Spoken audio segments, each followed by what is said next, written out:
Thank you for staying tuned. You're still watching In the Game here on News Central Television. Don't forget, you can join us using our social media handles X, Facebook, and Instagram. And we're also streaming live on YouTube. Let's quickly go to Abidjan now, where the Africa Cup of Nations continues to gather steam. We now know all the 16 teams that will be playing in the second round. And ahead of the looming second round clash against Cameroon, the Nigeria Football Federation have assured Nigerians that the Super Eagles will beat their Cameroonian opponents and progress to the quarterfinals.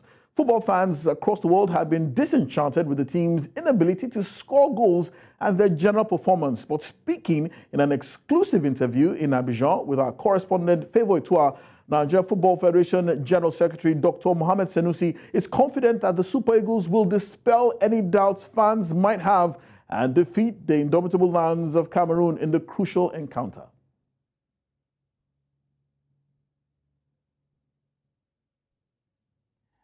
Nigeria Football Federation is happy, and all Nigerians are happy. I think this has gone a long way in making them to be happy and to be focused. You have not heard of any problem from the camp since you came to this place, I believe, and even before that time, even before the approval was given, there was no problem. So they are concentrating, they are not talking about money, their concentration is on the game to make sure that they give this government a trophy to smile with. Just like the minister said, you know, when you look at the last AFCON, Egypt struggled to qualify, but at the end of it, Egypt played in the final. That is not an excuse. There was a lot of expectations on the part of Nigerians on the Super Eagles. Nigerians thought that the Super Eagles was going to roast the Guineans, but that was not to be. I think we should forget about that much and concentrate on the one ahead of us. The fact is that there is no team that is an underdog, and any team you underrate, you are in for a shocker. So let us concentrate on the task ahead of us and pray that we do better in our subsequent matches. I believe the coaches have seen areas of, where they need to correct, and they are working on correcting them.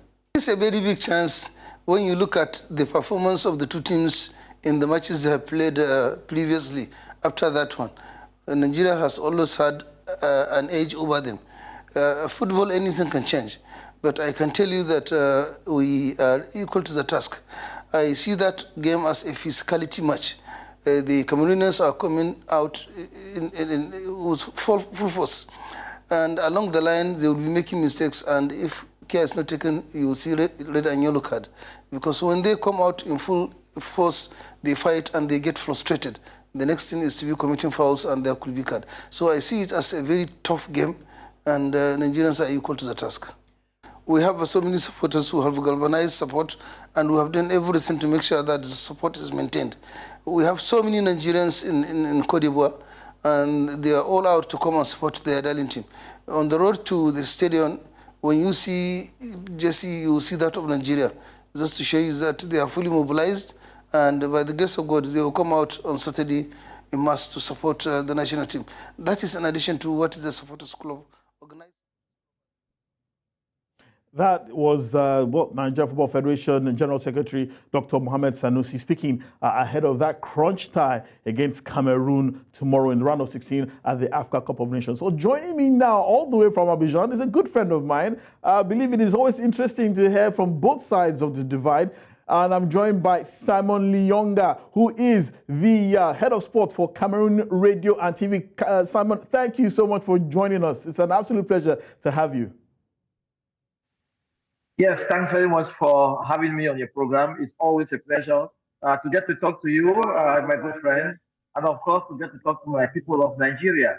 You know, we are so attached to Nigeria from Cameroon. Geography has put us together. Social life, political life has put us together. Unfortunately, football has torn us apart because we're always fighting on the field. No, Simon, what geography has joined together, football cannot put us on. But I have to start by asking, it's exactly 40 years since Cameroon defeated Nigeria in this same city in Abidjan, in the same Felix Houphouët-Boigny Stadium to win the 1984 Africa Cup of Nations. And the history surrounding tomorrow's match is incredible, isn't it? Yes, I am happy that Nigerians are aware of this fact, because when I heard your General Secretary talk a while ago, He was like, okay, in AFCON, we've always had the better part of it. But he should be very, very careful because history has also said that when it comes to Cameroon and Nigeria, football is very crucial games. Nigeria has beaten Cameroon, but never at the final. And also, when it comes to history, because there is history that is being made out here in Cote d'Ivoire. See, when Cameroon won in 1984, the semi-final was in Bouaké. This year, Cameroon played one game already in Bouaké, and we won that game against the Gambia. And in Bouaké, in 1984, we won that game before coming to Abidjan. So if we want to go down the history books, I want to say the history is now smiling for Cameroon, but we must also know that generations have changed.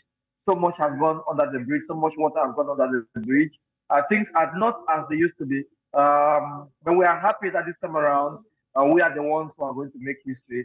We read from the others, we heard from our elder brothers, but this time around, we're the ones who are going to make history. So it's a good thing. History might be made once again. Oh wow! Oh wow! Well, Simon, I don't know what to say, but Nigeria and Cameroon have met multiple times at the Africa Cup of Nations, and Cameroon has actually beaten Nigeria in 3 AFCON finals. Would you say that these two countries are the biggest rivals in African football? Yes, that one suffers from no argument. Let me tell you something. Some of us who played football, though at very low level, and when we were in school, because I grew up in school in Boya, which is in the English-speaking part of Cameroon, whenever we had our normal games on Sunday, whenever we said it is a game Nigeria against Cameroon, you need to see it was full. People were always there. The rivalry begins from that low, And when it comes up, even when it goes to club competitions, whenever you hear that, okay, a club from Nigeria is playing against a club from Cameroon, it is always a stunner. I remember that in 1981, the last time a Cameroonian club won a continental trophy was against a Nigerian club that was the Bendel Insurance Football Club.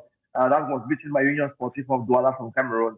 So this rivalry has always been there. In Cameroon, the game against Nigeria is not different from the clash in Scotland when you have Glasgow Rangers playing against Celtic of Glasgow. You remember out there in Scotland, even if Glasgow Rangers are on top, even if they win the championship and they lose the game against Celtic, the coach is fired.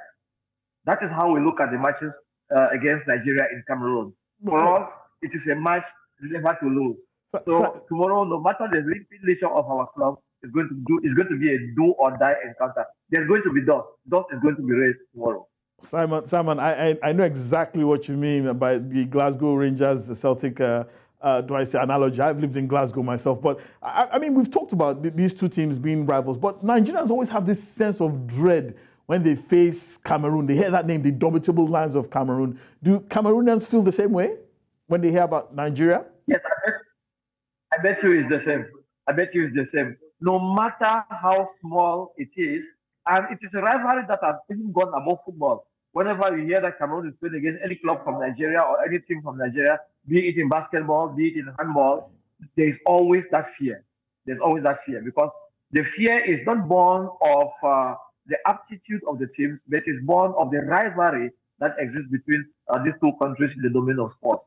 So even though some of us are so used to football and so on and so forth, we know that when it comes to Cameroon-Nigeria encounters, even if you take, for example, Kano Pillars of Nigeria and put them to play against Indomitable Lions of Cameroon, it's going to be an epic battle. So we have never neglected any team from Nigeria. There is that fear. The fear is there. I will not hide it from you. But we also know that the fear is a two-way traffic. While we are afraid the Super Eagles are also afraid of the Indomitable Lions.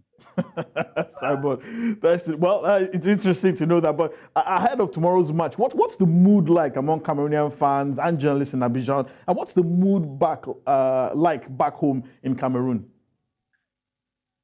For those who love football, it is a great mood. Expectations are very, very high for those who love football because we want to see good football. I tell you, whenever there's a game, Cameroon, Nigeria, the game is preceded by a lot of bar talk and household talk. Then there is the match itself, and there's a lot of post-match talk.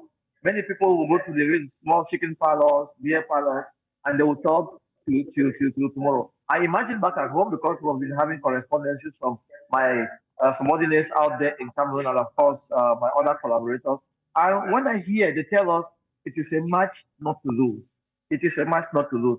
We should not forget that in 2019, when Cameroon got eliminated, it was Nigeria with that the devil of a center forward, Igalo, that the people had. Cameroonians will still not forget him. And I think for now, it is time for us to do some sort of revenge. Well, Simon, let's talk about the performance of the Indomitable Lions at AFCON 2023 so far. An opening draw with Guinea and then losing that battle of the Lions against Senegal before finally escaping with a 3-2 win against Gambia. Would you call that championship winning, title winning form? I'm tempted to say yes. I'm tempted to say yes. The history of the African Cup of Nations has made us to know that it is not the form or the shape you have during the group phase that determines the outcome of the competition. Remember, in Cameroon, the last edition, Nigeria won all 3 games in the group phase. The first match in the knockout stage, they lost. Remember, Senegal won the trophy, but they struggled or they barely struggled out of the group phase. Remember? And remember 2017 in Gabon. Cameroon finished second in their group. They struggled out of the group phase with a nerve-breaking 0-0 draw against Gabon on the last day that qualified us. And we went on to grab the trophy. So I think it is a new competition that is starting all over. For the teams that did so well in the first phase, good for them. They've made a name for themselves. They have succeeded in remaining, staying put in their stadiums where they started. The others had to travel, with the difficulties of moving from one city to another. For Cameroon, for example, we were based in Yamoussoukro. We had to move from there right up to Bouaké, and from Bouaké now we have come to Abidjan. So moving is not easy. But I tell you, going to the second phase of the competition, that is the knockout phase, is different because it's just a single goal and you're off. You remember, I always like to go back to the 2021 edition in Cameroon that took place in 2022. Look at Nigeria. They were based in Garoua. They had 9 points on 9. But when they came for the knockout phase against Tunisia, they considered an early goal, and that was the end for them, sorry. So the group phase is different. The form of the group phase is different. And the form of the knockout phase is also very, very different. I totally agree, Simon. Everybody in Nigeria remembers that last competition with unhappiness, a sense of unhappiness. But finally, let me ask you this question. Andre Onana seems to have been dropped. So who are the players to look out for on the Cameroonian side, and who do you think will win tomorrow's game? I like that question. Who will win tomorrow? My heart is beating for Cameroon. But professionally, for somebody who knows football, for now, I want to believe, and I'm very sure, everybody has seen that the Super Eagles, for now, have an edge over, technically, they have an edge over Cameroon. The Cameroon team is not as good as it used to be. The Nigerian team is better than it used to be with so many good players. I was surprised many people by saying that the player for Nigeria who surprised me so far since the start of this competition is the left back, Aina. He's been very, very good. He looks slow and sluggish, but he's extremely efficient. That is the player who surprised me so much. I was expecting to see so much about Samuel Chukwueze, which I'm still to see. I was expecting to see much Aruna. Victor Osimhen as well? Lukman? No, Lukman. I was expecting to see so much from Lukman. Yes, Ademola Lukman. I'm still to see that from him. The midfield of Nigeria is a bit shaky, especially after the injury of Simon. We know about the Nigerian players. I'm just asking, who should we look out for from the Indomitable Lions? I was coming to that. So I was trying to say that when you look at the Nigerian team, it means they can take off. Don't forget, Abubakar Vincent is coming back. The Cameroon skipper has not played even a single minute this competition because of injury that he picked up out here. He's coming back today. Quentin Gier is also coming back for this match against Nigeria. But look out for Kudu, the number 11, and Toko Ikambi, who are the number 12. They have been very, very good. They have been flying colors this far. For now, what I fear so much is the Cameroon defense area, which is for now is a bit clumsy. Without that, I think it's going to be a good game. Okay, our good friend Simon Iyonga.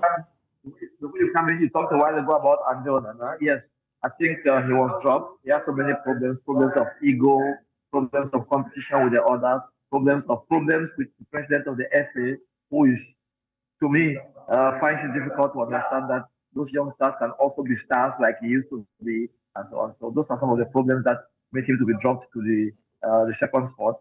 But I think it's going to be good. Yeah, no, there's no perfect team anywhere. But Simon Iyonga, sports editor of Cameroon Radio and TV, thank you so much for giving your thoughts ahead of tomorrow's game against Cameroon. Really appreciate it, and hopefully we'll have you back after the game when Nigeria has won. Hopefully. Thank you very much, Simon. Let's also move on very quickly. We have our own Favor Itwa in Abidjan. He's there in Abidjan just before the start of the press conference, pre-match press conference between of that game between Nigeria and Cameroon. Favor Itwa, if you're there, Favor, can you hear us?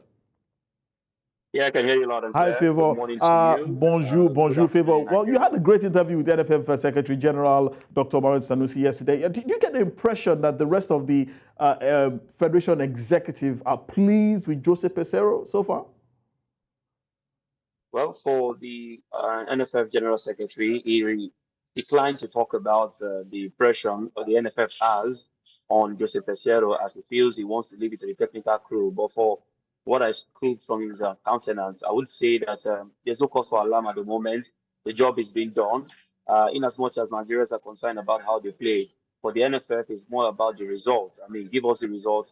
We've paid already for the result. We want to see the result. And I think that's what the NFF is looking forward to at the moment. Yes, the Minister of Sport did say from the presidency that they are not impressed with the kind of play and they expect more in terms of performance. But at the end of the day, for the NFF, I think it's more of results than the style of play. So I think that's what I'll have to say about that particular one. Well, Favor, the usual pre-match press conference is going to be holding in just a few minutes. Do you have any updates ahead of that before Coach Joseph Peseiro and Moses Simon show up? Well, for the press conference, of course, the players, they've gathered already. I mean, journalists, as the coach and Moses Simon are currently walking into the press conference hall. But what I can say is that we'll be expect to hear maybe the likely starting 11. Depend on what, of course, will be asked today, because of course a lot of persons want to know the setup, who is fit, who would return into the squad. Don't forget his Ekong. I didn't play the first game, the last group game, but he did, of course, had the full training with the team. And today also we're having the first 15 minutes open to the media. So we'll also get to scoop more from the press conference. We're hoping to hear if Alassane is fully fit to return into the squad, having played just the first game of the tournament, and also to know how much of belief the boys have going into the game against the Indomitable Lions of Cameroon. Don't forget, some of the players were part of the squad that defeated Cameroon in Egypt, in Alexandria. So they know the importance of this, and it will be interesting to see the rekindled rivalry. Of course, like Socrates Nje of Cameroon, Bison, Abubakar will be looking forward to get a start, and not forgetting the Super Eagles players who were part of the game they played, of course, in 2019. Yeah. Favor, we're running out of time, but I have to ask you this final question. Finally, do you get the impression that this generation of Super Eagles understand the significance of tomorrow's match, the history, the rivalry between these two teams? If I tell you they understand what it is, I must have just told a lie, because of course when you look at these players, a lot of them had their background outside of the country, except for few. And then you look at also how much of rivalry these guys have been through in the past. You want to say they've not had a lot compared to the likes of Ahmed Musa, the former players who have been in the team, even Kenneth Romero. You could see how they build up to the game against Cote was in 2013. Even in the past, in Ghana, Nigeria 2000, years after years, we see how these guys prepare for games. Some of them are ready to spill blood for the national team. The adrenaline rush, the battle, the physical presence and everything. I think at this point, these days, we'll not get to see that in this particular Super Eagles of Nigeria. It's just been, let's play the game, let's win the game and go back. The deep nature of this game is not really seen in them. And I don't know if they need to go and watch clips of the past. Maybe they need, one who was part of the 80s generation to come around and say, this is what we witnessed, this is how we were able to overcome. Maybe to drive the culture into them to understand, how this will be. For the Cameroonians, I think for the Cameroonians, the majority of them, of course, are also born in Cameroon. Some of them in Douala, Limbe, Bafoussad, and they already know, how it is back home. But a lot of them here, just about just 2 or 3 players that plays in the Nigeria Professional Premier Football League, and that also have, tasted, the part of having to struggle. For instance, Victor Osimhen, who grew up in the streets of Lagos, will understand that okay, this game is actually a do or die. But let's just hope that they just keep the way they've been doing so far and get the result done because Nigerians want results. No matter how they do it or whichever way they do it, they want to get to see Nigeria, go past the Indomitable Lions of Cameroon. Okay. Favor Itwa, our correspondent in Abidjan, giving us live updates from the Africa Cup of Nations. Thank you so much. We'll be getting back to you after that press conference as held. Let's move on very quickly and just quickly remind you of all the games to look forward to in the second round of the ongoing Africa Cup of Nations. The slide is coming up on your screen. There will be matches on Saturday, Sunday, Monday, and Tuesday.